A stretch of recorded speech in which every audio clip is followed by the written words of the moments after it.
Assalamualaikum warahmatullahi wabarakatuh. Bismillahirrahmanirrahim. Alhamdulillahi rabbil alamin. Allahumma salli wa sallim ala Sayyidina Muhammadin wa ala ali Sayyidina Muhammad. Qala musannifur rahimallahu ta'ala wa nafa'na bihi wa bi ulumihi fid dharaini amin ya rabbal alamin. Al-gharibu hadis gharib. Pelajaran kita hari ini tentang hadis gharib, yang mana sebelumnya kita sudah membahas hadis musalsal, yaitu hadis yang berantai dari rawi ke rawi, yang mana di sini rawinya merawikan hadis dengan cara dan praktek secara khusus seperti yang telah disampaikan rawi sebelumnya sampai Rasulullah SAW, sehingga hadis tersebut masih otentik dan masih bisa dimengerti secara jelas dan gamblang dengan praktek yang telah dilakukan oleh rawinya. Nah, sekarang hadis gharib. Al-gharibu lughatan al-munfaridu an watani. Hadis gharib secara bahasa yaitu seorang yang menyendiri jauh dari tempat tinggalnya. Seorang yang menyendiri jauh dari tempat tinggalnya. Kalau bahasa kita berarti orang di sini dinamakan orang asing. Orang datang dari negara yang jauh ke negara kita, berarti ini adalah orang asing. Wastilahan dan secara istilah, huwa yaitu man farada bi riwayatihi rawin. Hadis yang menyendiri dengan diriwayatkannya satu rawi. Hadis yang menyendiri dengan diriwayatkan oleh satu rawi. Bihaisu lam yarwihi ghairuhu. Dengan sekira tidak ada yang meriwayatkan hadis tersebut kecuali selain dia. Berarti yang meriwayatkan cuma dia aja. Awin faroda bi ziyadatin fi matnihi au fi sanadihi. Atau dia menyendiri dalam tambahan, atau dia menyendiri dengan tambahan dalam sanadnya atau matannya. Dia menyendiri dengan tambahan di dalam matan atau sanadnya. Nah, itu namanya hadis gharib. Hadis gharib ketika ada hadis kok diriwayatkan oleh satu orang saja dengan sekira tidak ada yang lain meriwayatkan hadis tersebut, atau hadis tersebut ada yang merawikannya yang lain, akan tetapi seorang satu rawi tersebut meriwayatkan hadis dengan tambahan di dalam matan atau sanadnya. Nah, ini dinamakan hadis gharib. Kemudian kenapa dinamakan hadis gharib? Sumiya ghariban lin firadi rawihi an ghairihi. Karena hadis tersebut adalah hadis asing disebabkan yang merawikannya adalah satu orang saja, berbeda dengan yang lain. Kalau diperumpamakan, kalau gharibil ladzi sya'nuhu al-infirad an watanihi, diperumpamakan seperti orang asing yang keadaannya menyendiri jauh dari tempat tinggalnya. Nah, ini berarti dinamakan hadis gharib. Hadis yang asing. Gharib itu apa? Asing. Aqsamuhu, pembagian hadis gharib, wa huwa qismani, yaitu ada dua bagian. Yang pertama, al-awwalu al-fardul mutlaq, sendiri secara mutlak. Wa huwa an farida ar-rawi bil hadisi, yaitu seorang rawi menyendiri dengan hadis. Seorang rawi menyendiri dengan hadis min jami'ir ruwati, dari semua para rawi. Artinya bagaimana? Artinya rawi di sini berbeda dengan rawi-rawi yang lain dalam periwayatan hadisnya. Nah, berarti di sini mutlak. Al-fardu al-mutlak. Contohnya bagaimana, Ustaz? Misaluhu, contohnya hadisu al-wala'u lahmatun kalahmatin nasab la yuba'u wa la yuhab. Al-wala'u lahmatun, waris wala adalah seperti satu daging, kalahmatin nasab, seperti daging nasab. Wala itu apa? Wala adalah sebuah warisan yang disebabkan seorang tersebut memerdekakan seorang budak. Ada budak dimerdekakan. Nah, ini sayyidnya. Ketika nanti budak tersebut itu meninggal, maka dia mendapatkan hak berupa warisan ketika budak tersebut tidak punya keluarga lagi. Nah, ini nanti yang mewarisi hartanya adalah mantan sayyidnya yang telah memerdekakan dia. Maka dari itu di sini diperumpamakan wala adalah daging seperti hubungan daging nasab, yang mana konsekuensinya la yuba'u wa la yuhab, tidak boleh dijual dan tidak boleh diberikan. Semisal contohnya orang tersebut mendapatkan hak wala sebelum budaknya meninggal, kemudian hak wala ini dijual ke orang lain atau diberikan, dihibahkan ke orang lain. Tidak bisa, kecuali nanti semisal dia sudah mewarisi hartanya, sudah menjadi miliknya, nanti boleh dikasihkan ke orang lain. Nah, itu berarti memberikan harta, tidak memberikan hak wala. Nah, di sini adalah contoh daripada hadis gharib secara mutlak. Artinya seorang rawi tersebut meriwayatkannya sendiri saja, tidak ada teman yang sama dalam periwayatan hadis di sini.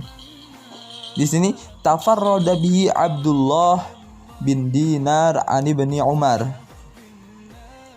Tafarrada menyendiri bihi dengan hadis ini Abdullah bin Dinar. Abdullah bin Dinar ini meriwayatkan sendiri, tidak ada yang rawi yang lain yang meriwayatkan hadis ini.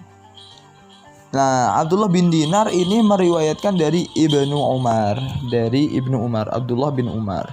Nah, berarti ketika demikian ini dinamakan hadis gharib al-fardul mutlak, menyendiri secara mutlak. Itu tidak berupa tambahan atau tidak berupa apapun, secara mutlak dia sendiri dalam merawikan hadis ini. Jadi kalau kita temukan dalam hadis-hadis yang lain, kitab hadis yang lain, semisal kok ada hadis ini, pasti yang meriwayatkan itu adalah Abdullah bin Dinar, tidak ada yang lain.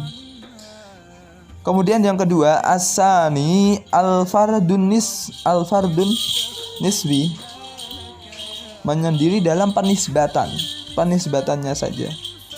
Wahuwa yaitu makana muqayyadan biqaunihi infarada bihi as-siqah, yaitu hadis yang diqayyiti, hadis yang disifati dengan adanya yang merawikan hadis tersebut adalah satu orang rawi yang siqah. Nah, di sini yang merawikan hadis adalah orang siqah satu saja. Fayuqalu fihi, maka dikatakan lam yarwihi siqatun illa fulan, tidak ada yang merawikan hadis di sini seorang siqah kecuali fulan. Tidak ada orang siqah yang merawikan hadis di sini kecuali fulan. Nah, berarti yang merawikan di sini mungkin banyak orang, cuma yang bisa dipercaya siqah itu bisa dipercaya, yaitu memenuhi kriteria hadis makbul yang 5 yang dulu jauh kita sudah bahas. Berarti di sini dinamakan hadis gharib al-fardun nisbi. Sebenarnya apa?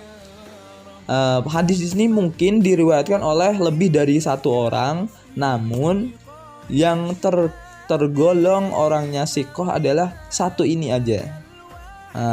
Lam yarwihi siqatun illa fulan au muqayyadan biqaunihi infarada bihi ar-rawi an syaihihi, atau diqayyidi dengan adanya rawi tersebut menyendiri atau berbeda dari gurunya. Infaroda, menyendiri atau berbeda. Paham? Berbeda bi ar-rawi an syaihi. Rawi tersebut berbeda dari gurunya dalam merawikan hadis pastinya. Fayuqalu, maka dikatakan infaroda bihi fulanun an syaihihi fulan. Fulan merawikan hadis berbeda dari rawi gurunya. Berarti di sini gurunya itu merawikan hadis semisal seperti ini. Bla bla bla bla ABC. Nah, tapi muridnya ini merawikannya itu berbeda. Perkataannya atau penyampaian hadisnya berbeda. Nah, berarti di sini fardun nisbi au muqayyadan biqaunihi infarada bihi an ahlil balad. Atau rawi di sini dikoyiti bahwasanya dia berbeda dengan ahlil balad, dengan penduduk negara tersebut. Misal di Indonesia rawinya itu mengatakan hadis ini A, malah dia itu mengatakan hadisnya adalah B semisal, padahal temanya sama. Nah, berarti ini dia berbeda, menyendiri dari penduduknya, dari penduduk di daerah tersebut. Fayuqalu infarada bihi min ahlil Madinah fulanun. Fulan menyendiri atau berbeda dari penduduk kota, penduduk daerah ini, seperti itu. Nah, itulah yang dinamakan hadis gharib. Pokoknya hadis yang asing. Arti daripada asing, dia menyendiri dalam merawikan hadis, baik secara mutlak atau secara kriteria tersendiri. Nah, itu dinamakan hadis gharib. Hukmuhu, hukumnya annahu qad yakunu sahihan. Bahwasanya hadis gharib terkadang sahih. Terkadang sahih, wa qad yakunu hasanan, terkadang hasan, wa qad yakunu dhaifan, terkadang dhaif, wa huwa al-ghalib, dan yang dhaif ini adalah yang lumrah, yang umum adalah dhaif. Kenapa demikian? Kita bisa menganalisa bahwasanya kok hadis ini jarang diriwayatkan oleh banyak orang. Nah, ini berarti perlu kecurigaan. Sebabnya apa? Sebabnya ini mungkin dia lemah. Sebabnya mungkin ini jalur sanadnya ada yang tidak memenuhi kriteria hadis makbul. Maka dari itu kebanyakan hadis gharib yang diriwayatkan oleh satu orang saja, di situ hukumnya secara lumrah, secara umum adalah dhaif. Mungkin terkadang bisa hasan atau sahih. Nah, seperti itu. Kemudian kita lanjutkan kembali. Hadis aziz. Kalau sebelumnya tadi hadis diriwayatkan oleh satu orang, kemudian aziz itu hadis yang diriwayatkan oleh dua orang. Al-azizu hadis aziz. Aziz secara bahasa mulia. Mulia. Huwa yaitu man farada bi riwayatihi isnani fi tabaqatin min tabaqatih. Hadis aziz adalah hadis yang diriwayatkan oleh dua orang dalam satu tingkatan atau beberapa tingkatan hadis. Hadis yang diriwayatkan oleh dua orang dalam satu tingkatan atau beberapa tingkatan hadis.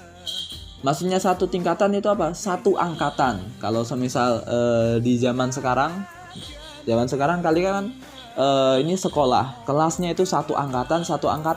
Mungkin satu angkatan kelas A, B, C, C, mungkin. Nah, berarti ketika nanti ada hadis diriwayatkan oleh dua orang saja dalam satu angkatan, satu fase, semisal satu kurun dengan ulama ini. Nah, ini cuma apa yang meriwayatkan cuma dua orang, berarti itu dinamakan hadis aziz. Atau mungkin beberapa tingkat maksudnya sudah berapa fase zaman yang meriwayatkan itu cuma 2 orang aja, ini juga tetap dinamakan hadis aziz. Walau rawahu ba'da snaini jam'un, walaupun setelah diriwayatkan 2 orang, diriwayatkan oleh banyak orang. Walau rawahu ba'da snaini jam'un, walaupun setelah diriwayatkan oleh 2 orang, diriwayatkan oleh banyak orang. Maksudnya ini berarti semisal tadi sanad yang awal tadi diriwayatkan oleh 2 orang. Nah, sanad berikutnya, maksudnya muridnya itu yang meriwayatkan hadis ini banyak sekali. Sebenarnya apa? Banyak disampaikan oleh murid-muridnya. Nah, semisal ini fase saya merawikan ini cuma saya sama teman saya aja, yang lainnya tidak pernah meriwayatkannya. Habis itu saya sampaikan kepada kalian semuanya meriwayatkan hadis ini. Nah, otomatis kan banyak kan, tidak cuma 2. Padahal di atas kalian, yaitu guru kalian, cuma 2 aja yang meriwayatkan. Tapi setelah guru kalian meriwayatkannya dengan apa?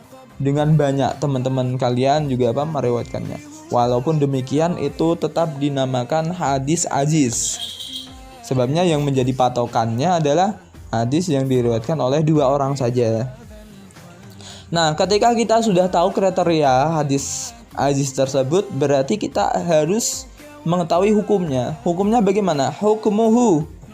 Hukumnya immas sihatu, ada kalanya yang sahih, wa immal hasanu, dan ada kalanya hasan, wa immad dha'fu, dan ada kalanya dhaif. Jadi hadis ini fleksibel. Ketika nanti rawinya memenuhi persyaratan hadis makbul, berarti dikategorikan sahih. Atau semisal kok masalah kedobitannya itu lebih kurang, berarti hasan. Jikalau tidak, berarti dhaif. Seperti itu. Nah, contohnya bagaimana Ustaz? Misaluhu, contohnya hadisus syaikhaini, hadis yang diriwayatkan oleh Bukhari Muslim. La yu'minu ahadukum hatta akuna ahabu ilaihi min walidihi wa waladihi wan nasi ajma'in. La yu'minu ahadukum, tidak beriman salah satu kalian semuanya.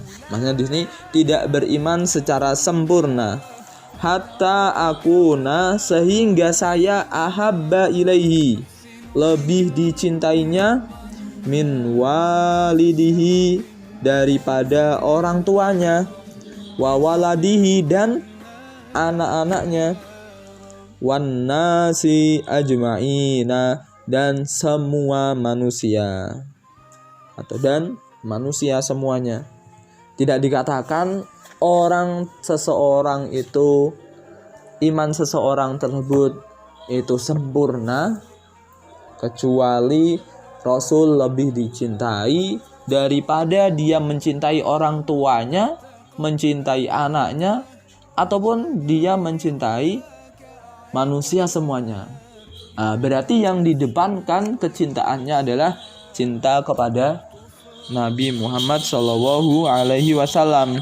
Nah, hadis di sini itu hadis dikategorikan hadis aziz. Kenapa demikian? Sebabnya rawahu Anas, hadis diriwayatkan oleh Anas, wa anhu, dan dari Anas. Nah, dari Anas ini yang meriwayatkan adalah Qatadah wa Abdul Aziz bin Suhaib, dan Abdul Aziz bin Suhaib. Sebabnya hadis ini memang diriwayatkan oleh Anas, namun setelah Imam Anas itu diriwayatkan cuma 2 orang aja. Selainnya tidak ada yang meriwayatkan hadis di sini. Nah, otomatis hadis yang diriwayatkan oleh Qatadah dan Imam Abdul Aziz di sini cuma 2 orang, menjadikan hadis tersebut menjadi hadis aziz. Nah, seperti itu. Berarti kita bisa menyimpulkan hadis yang diriwayatkan oleh 1 orang atau diriwayatkan oleh seseorang yang menyendiri dalam cara merawikannya, itu dinamakan hadis gharib. Sedangkan hadis yang diriwayatkan oleh 2 orang saja dinamakan hadis aziz, yang mana hukumnya sama-sama bisa menjadi dhaif atau hasan atau sahih. Nah, maka dari itu semoga pelajaran kali ini bisa bermanfaat dan kita bisa mengidentifikasi hadis yang ada, sehingga kita bisa benar-benar menjaga hadis dan melestarikan hadis, sehingga kita juga dijaga oleh Allah Subhanahu wa taala. Amin amin ya rabbal alamin. Jazakumullah khairan. Assalamualaikum warahmatullahi wabarakatuh.